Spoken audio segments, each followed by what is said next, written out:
It's Bob and Tom Tonight, starring Chick McGee, Kristi Lee, Josh Arnold, Ace Cosby, Pat Godwin, Willie Griswold, and Tom Griswold.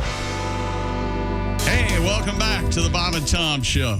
Jess Hooker and her shoulder pads at the Navy Federal Credit Union. It's a vintage blazer. News desk. It's very nice. Thank you. 1987 called. Jess. Smells vintage. Does it? No. I was going to say, I had it dry clean. Have you seen the commercial for some hamburger place where they have hamburgers in the shoulder pads? I love that. And she gets hungry. You get hungry during the day, and she opens up the shoulder pad, takes a bite of a cheeseburger. Hilarious. I'd like this blazer a lot more if it was like that. Did you wear stuff like that, Tom, in the 80s? With the big shoulder pads and the... Does it look big? Let me see. No, it does not look just fine. No, you were playing safety yesterday for the Cardinals, right? I'm that's tonight. Punch you. Okay. Oh, please. Right. We'll leave the music up. We'll leave the music up so you have time to walk over there to really get. You know, normally at this point I would say nobody saw that coming, but everybody probably saw that coming. Hey, Josh, how are you, buddy? I'm great. He's at the I Hate Steven Singer's sidekick chair. I'm Chick McGee. There's Ace Cosby. Willie under the weather. Kristi under the weather. And there's Tom. I can save you $20. All right. Okay. Don't go see House of Gucci. Oh, that's what I'm a little surprised you went and saw it. That's a turd. Did you I'm hear going that? to a viewing party. For that? I bet that'll be fun. From what I understand, it's sort of campy. Yes, so it's all Gucci-inspired outfits, and it's going to be a lot of fun. Oh, it'll be catty like and fun. Yeah. You ever watch a movie and at the end you hope everybody dies? One of those? Or you hope something happens for God's sake? I read an interview. That's right. I read. And the dialect coach for House of Gucci said she had everyone speak just slightly differently because that's the way it is in Italy, is what she said. The acting is great. It's just a terribly made movie. Adam Driver. Very poor storytelling. Based on... And you just don't care about any of these people. Almost immediately you hate them all. I think I'll care about her because in the trailer, I don't think she's ever looked hotter. I agree. I love this look on her. I love it. We're talking about Gaga, Tom. Did you see Gaga? Yeah, she's great. I said she's great. No, it's a terrible movie. Save your money, I'm telling you. Would you date Gaga? I'd go on a date with her, yeah. Would you? Yeah. I'd probably be too boring for her. Yeah, probably. Maybe she wants boring now. Oh, yeah, she might. Maybe. Yeah. Is she a single person? I think she is right now. She was dating. Give me a call, Gaga. Bradley, give me a call, Gaga. I was just trying to save everybody $20. We could move on now. Oh, okay. All right. Did you? So you went to a theater to watch it? Yeah, I thought I was going to go to see West Side Story. Then that'll be too crowded. Oh. Which apparently it wasn't, judging by what I've read so far. So. Oh, well, reviews are still. Yeah, the reviews are great, though. The reviews for the other one aren't so great. The reviews are out for my weekend in Fort Wayne, by the way. How'd it go? I can't judge. I saw no reviews about my show, but I can review. Oh, okay. The audiences, and fantastic. Oh, man, we had fun. Thank you, everybody who came out to the Fort Wayne Comedy Club. I read a review online. It just said, Josh Arnold. No. I don't know what that means. Hey, in the NFL, Urban Meyer is losing it. Of course, he's the head coach of the Jacksonville Jaguars. And after Sunday's 20-0 loss to the Titans, Urban Meyer has officially lost, listen to me, Tom, more games in one season now with Jacksonville than he did in 9 seasons with Utah and Ohio State. Ah, man. With that loss, Jacksonville technically, mathematically eliminated from the playoffs. The year started with a splash. Meyer was caught on camera, of course, groping a younger woman at his bar in Ohio. Urban's Pint House. You remember this? But he claimed I don't know, it looked like he was posing for a picture, right? And then a report comes out Saturday that alleged these 3 things in Jacksonville, and they're not good.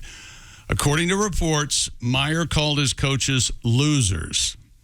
He sat them all down and said, here's what I've won in my life. A national championship, yada, yada, yada. And went to each coach individually and said, now what have you won in your life? Yeah. Oh. Urban is Latin for morale booster, eh? Yeah. Not last week's game. He's a maker of men, is what he is. Veteran wide receiver Marvin Jones reportedly got into a heated argument with Coach Meyer and had to be convinced not to leave the team and not to punch Meyer. He's since denied this ever happening, and running back James Robinson was benched a few weeks ago, and franchise quarterback Trevor Lawrence said, Robinson has to be on the field. We have no chance without him. Let's get him back on the field. So, Shad Khan. He's the owner of the Jaguars, and he's evidently one of the most forgiving owners. So, apparently, this will all go away. Urban Meyer on Jaguars coach Urban Meyer on fixing what's wrong. What's the answer? Evidently, someone's leaking garbage, is what Urban said after yesterday's game. If there is a source for this garbage, then that source is unemployed. I mean, within seconds on the spot. So there you go. This is a leader, Tom, a leader, a boss, and this is how they're acting. Tom, have I ever told you my leaky garbage story? No. I was working as an usher at a movie theater, and I was training this girl who so hot. And I immediately had a crush on her. Yeah. And since I was training her, I thought, well, I can, this will be my chance to sort of get in before the other ushers do.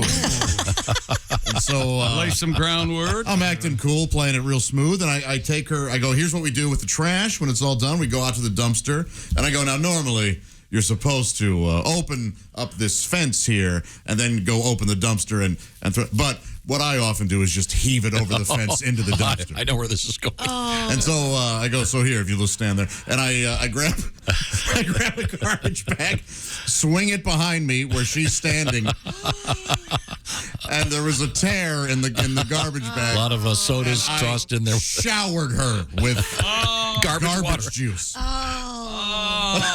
So this didn't work out for you, did it? No, Casey and I never did hook up. Did she stay an employee? She did. Oh. And we were actually very good friends, but that was that. That was it.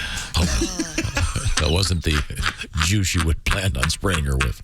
Oh. I'm calling it my garbage juice. My request right I'm going now. to have to put this face I'm making after Tom's comment up on social media. What are you doing? Get a load of this. Stupid world record. A man in the United Kingdom has broken the Guinness World Record for the largest display of origami shirts. What? Origami shirts. So just folded little paper shirts. Yeah, folded little paper shirts. Jude Coram of Exeter earned the title with a total of 4,036 shirts. June Coram, please. A decorum joke. Beating the old record of 3474. Now, it's not what you're thinking, because I had a thought in my mind about origami shirts. Yeah. Well, here they all are. It's like they're like the size of a pack of cigarettes. Oh, yeah. They're like maybe the size of a Post-it. They look like little stars, I guess, or something. I mean, right? it's kind of a nice looking display, but So it's just a monument to how much time this guy wasted. Why'd he do this? Hey, now I'm King Shirt. Check me out, man. You're King Shirt, you jackass. Yeah. I saw this. I thought that like they were full size shirts made of paper. No. No, They're it's little. tiny. No, that would almost make sense. Yeah. Yeah, it's a dumbass thing to do. I don't know. Now, if he'd folded them into swans, that would have been cool. I don't think I've ever had a to-go wrapped in an aluminum foil swan. You haven't? Nor have I. I don't think I eat at fancy enough places. I have dog. Oh, wait, Ace, you want to take this? Ace is already. You know why Ace can't? You know why he can't say anything right now? Why? His mouth is full. You wanted to make a joke. He's eating. What you talking about? When you said you'd never have had leftovers in a No, that's not what aluminum foil. I didn't say leftovers. Ouch. You've said never I been must to a not restaurant. You've never been to a restaurant and left with the aluminum foil. I said I don't eat at the fancy. I don't think they do that anymore. I've had leftovers. I think they do. You do? Sure. I've been to one. You've had a swan? Yeah. It's fun. Oh. Oh, who was buying you dinner? Oh. Epic Records. There it is. He ain't wrong. Now you know. Okay, well, that's been very helpful. Okay. Let's. Hello, Bob and Tom Show. Hey, Bob and Tom, it's Donnie Baker. Donnie, how are you, sir? I'm good, but I called to fess up. I'm turning myself in. To what? Well, you wonder why Kristi's not there. This morning I put another baby in her. Oh, all right. And Chris Wallace wanted to break the news, but he got so nervous he resigned, quit, and now he's going to CNN. I saw that. There you go. And all serious now, I heard you guys talking about your conundrum about whether you go out with Lady Gaga. Oh, yeah. She's a very fine actress. She's very good in that House of Yeah, but Gucci why do movie. you think they invented dog fashion for, Tom? I swear to God. Although I seen a chick this weekend had a killer body, but sort of like Gaga, this chick had the same problem. It wasn't Butterface. It was actually worse. She had Scottie Pippen face. I swear to God. And this bar was packed, so I do what I always do. I hang out by a ladies' room because it's like fishing in a pay lake, you know you're going to catch something. And she stared, I stared, but the more I tried to drink her pretty, the more she looked like Scottie Pippen. Oh, man. And I'm talking the angry, bitter Scottie Pippen, not the good one when Jordan quit. I'm talking the one you see now. You know? And I'm thinking dog fashion may not be enough to solve this puzzle. Not to mention, you know, read the paper. They claim the number one position now amongst randos is reverse cowgirl. They claim in 5 years it's going to knock dog fashion off the map. It'll be extinct. What paper claims this again? I forget. I think it's USA Today. Oh, okay. I'll check. But due to climate change, reverse cowgirl is going to be most popular in 5, which I don't get because dog fashion is basically the same model for a healthy marriage because everybody's got the same part, 50-50. Because, guys, we do our part. Drive that booty to Pound Town with nonstop service. You know, all the while, ladies should be doing their part, you know, looking for cops. We all got a part in this. So that's why I'm dead against reverse cowgirl. Even if she's got Scottie Pippen face or looks like Lady Gaga. Sure, it might feel good, but it's a sign of the times. You know, one person doing all the work while the other just lays there waiting to go on full disability. Not to mention, I think it's unchristian. What is? Reverse cowgirl. It might feel good, but these colors don't run. You know, I can't go there. I'm a baker. We don't turn our back on family. Even my hot cousin Amber agrees with me on that. Oh, no. Sorry about what I did to Kristi. But, Okay, thanks, Donnie. the boy will name it Tom. That's very nice. We're trying to get hooked up with comedian Tim Cavanagh. You know, in electronic television talk, Sweet baby they Jesus. talk about white balancing. Oh my goodness. we got the white. Yeah. I'm sorry about that. We're fixed for I have white. not gotten any darker since the last time you saw me. Holy hell. No, you sure haven't. But you look Hi, great. Tim. Hey, I feel great. Hey, you guys. Good to see you. Oh, See you, Good to Tim. see you. So good to see you. Yeah, it's great. It's great. We got a full studio, which is great. Hi, Ace. Hi, Tim. What he good. said. You could Hi, hear Tim. me. Is I'm what glad he you guys were able to catch up. Yeah. That's the first time that I've actually been able to talk to Ace in a long, long time, and that was really nice. And now a contrast. It's a good Tim good Cavanagh. catch. You know what Cosby. You know what I say about you, Kavanaugh? Still the worst driver in the history of the world, Tim Cavanagh. I have heard that. Yeah. Thank you very much. I've worked. There's a lady in Tibet apparently who was going for my record of being the worst driver, but that did not happen. Her yak actually fell off the road at one point. However, Tim Cavanagh in a certain convenience store across the country is like going in to he is the king of this convenience store. They go in the back and get him special bananas. Yeah, they do. And Oh, wow. They right this way, Mr. Kavanaugh. He doesn't have to wait in line for the cashier. It's unbelievable. It's amazing. I've Road seen dog, it. you. It's nice that you've got that. Well, today we're going to do the Tim Cavanagh Adventures and Birthdays, and I have the yes. official theme music here, Tim. Oh, you do. All right. So this let's is exciting. let's get going here. All right, here we go. Hey, everybody. It's time once again for Tim Cavanagh's Cavalcade of Celebrity Birthdays. I'm comedian Tim Cavanagh. Born this month back in 1800 was chemist and manufacturing engineer Charles Goodyear. He developed vulcanized rubber, the only prophylactic approved by Mr. Spock from Star Trek. Oh, vulcanized. Yeah. Former FBI Director James Comey turned 61 this month.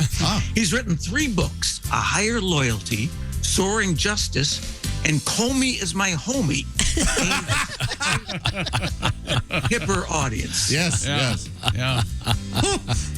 This month's most famous birthday is December 25th, Jesus' birthday. That's right. Which is such a big deal that people forget two other people born on that day. Oh. Robert Ripley, believe it or not, All right. and Kostaki Economopoulos. Yes. Yeah. That's right. Thankfully, our holiday is named for Jesus and not Kostaki. Otherwise, we'd be wishing each other a Merry Economopoulos. Awkward, wouldn't it? Remember, they brought Kostaki home in a Christmas stocking. Remember? A sweet story. That's so cute. That's a cute story. I'd not heard that. Yeah. I'll add that to this next year. Yeah, add that.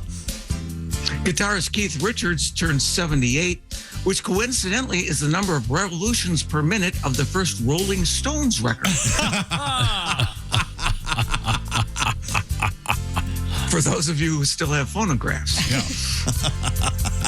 LA Lakers star Dwight Howard turns 37 this month. A growth spurt of 7 inches as he entered high school prompted him to change his position from guard to forward. At just about that same age, I too experienced a growth spurt of 4 inches in my crotch. Oh, how about that?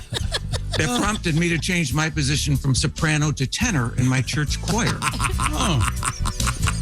By the way, my church choir does not really care much for that joke. I can see why. I can imagine. No. A happy belated birthday to Britain's Prince Charles, who turned 73 last month. He still enjoys playing the cello, while his wife, Camilla Parker, bowls. Camilla recently finished second in the Favorite Wives of Prince Charles poll in the London Times, losing to Princess Diana for the 15th straight year. Oh. That's a tough competition. It sure is. Born this month back in 1893 is Mao Zedong, chairman of the Chinese Communist Party from 1949 to 1976. Under his brutal rule, life in China changed dramatically. He even had an impact on Buddhism, as described in the book, That Was Zen, This Is Mao.